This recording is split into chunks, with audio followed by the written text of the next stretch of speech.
Thank you for joining us now. I am Frank Omalape.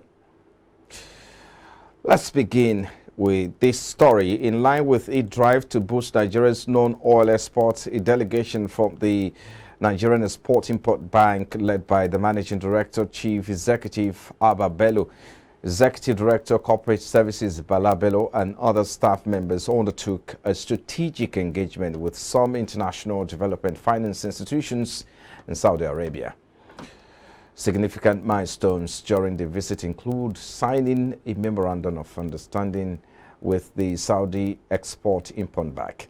Key aspects of the MOU are collaborating in co-financing, club deals, syndication projects, and provision of buyers' credit facilities to Nigerian institutions to purchase goods and services, and financing for project development tied to Saudi export. Both parties also agreed to seek opportunities to secure financial guarantees or letters of intent for credit-worthy beneficiaries for either Saudi or Nigerian exporters or international buyers for purchases or project financing execution. The Nexim team also paid a working visit to the Vice President of the Islamic Development Bank, Mansour Makhtar, represented by Anasi Al-Sami, the Acting Vice President and Director General of Vice President's Office. Discussions focus on promoting African-Arab trade, mutual sharing of information, capacity building, and the Islamic Development Bank reversed linkage policy. The parties also discussed how Nigeria could benefit from the Islamic Development Bank's programs such as the She Trade and Women Tech Stars programs. Away from there now, the Center for the Promotion of Private Enterprise has called on the next administration to set up a transition committee on the economy as a necessary action plan to breathe life into the ailing economy. The advocacy group also urged the administration to establish a quality economic governance framework consistent with tested economic principles and empirical evidence as a matter of priority. This, it advised, should be anchored on the socio-economic peculiarities of the country. It recommends that within the economic governance framework, there is a need for a technical, sound economic team to give guidance and direction on general economic policy direction, policy conceptualization, and urgent reforms to pull the economy out of the woods. The Center for the Promotion of Private Enterprise says it envisions an economy where there is a level playing field for all players, with a transparent economic policy formulation process, a competitive economic environment with minimum monopoly dominance, and expanding the role of market for value delivery while boosting private enterprise.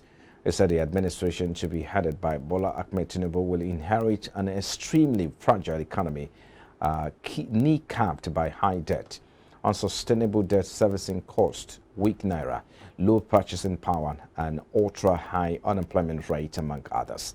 It asked the administration to prioritize macroeconomic stability with emphasis on moderating inflationary pressures, stabilizing the exchange rate, and boosting economic growth as it keeps eyes on the ball of making Nigeria great.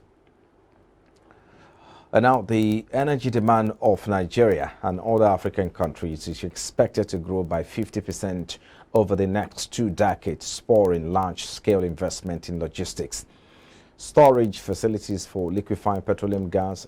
A Pan-African multilateral trade finance institution, African Export-Import Bank, said at the weekend. Its global head and director for client relations, Rain Awambank, who pushed for energy investment in London during the International Energy Week, said energy demand in Africa is expected to grow by 50% over the next 2 decades. Awambank said this growing demand will create opportunities for decarbonized energy infrastructure projects, logistics, storage, notably natural gas and liquefied petroleum gas that enable regional trade, and will create opportunities for renewable energy projects, which will in turn increase energy security for African Export-Import Bank member states.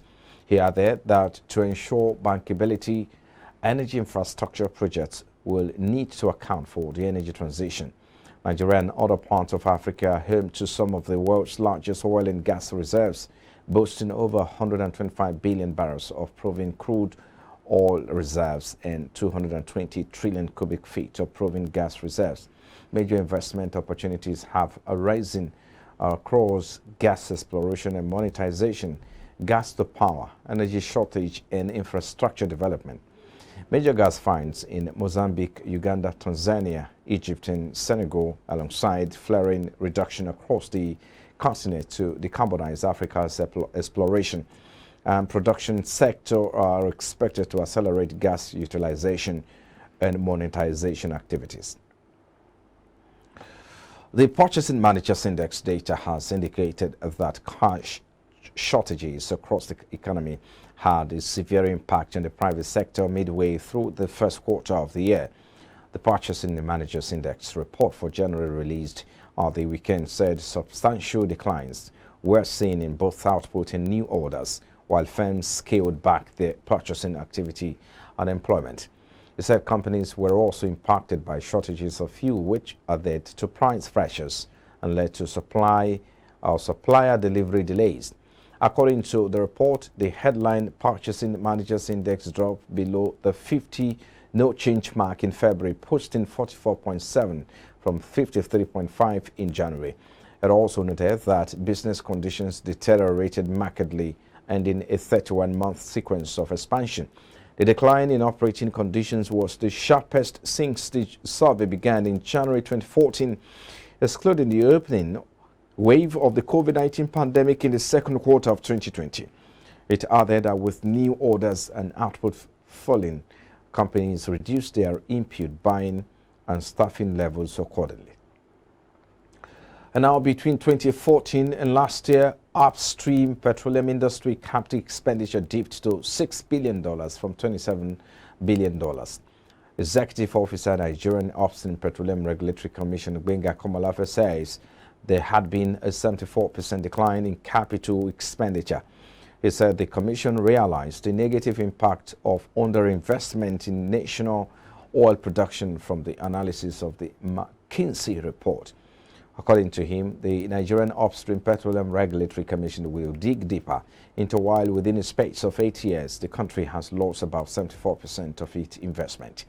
He expressed concern that attention has not been paid to the fact that investment in the industry dropped from $27 billion in 2014 to $6 billion in 2022.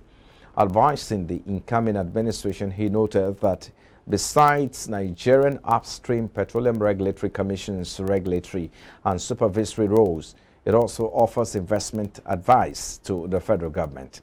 Komolafe said the commission would conduct an inquiry into why Nigeria lost such a huge amount of investment while its counterpart in the Organization of Petroleum Exporting Countries, Gabon, Angola, Ghana, and Ivory Coast, were recording positive investment. The federal government is targeting over $1.1 billion from concession projects to be executed by the Nigerian Maritime Administration and Safety Agency, NIMASA. The project will be under the guidance of the Infrastructure Concession Regulatory Commission, and they are expected to generate about $1.11 billion to the federal government's coffer during their 10-year concession.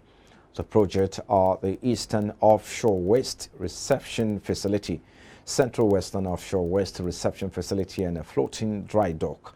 Full business case certificates of compliance have been issued by the Infrastructure Concession Regulatory Commission.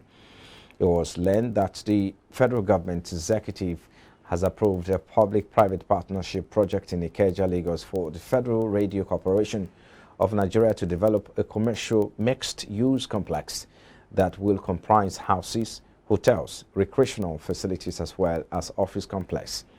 The Federal Radio Corporation of Nigeria's public-private partnership project was approved for a period of 55 years with expected revenue put at 14.9 billion naira, while the concessionaire is Fish Valley Investment and Property Limited.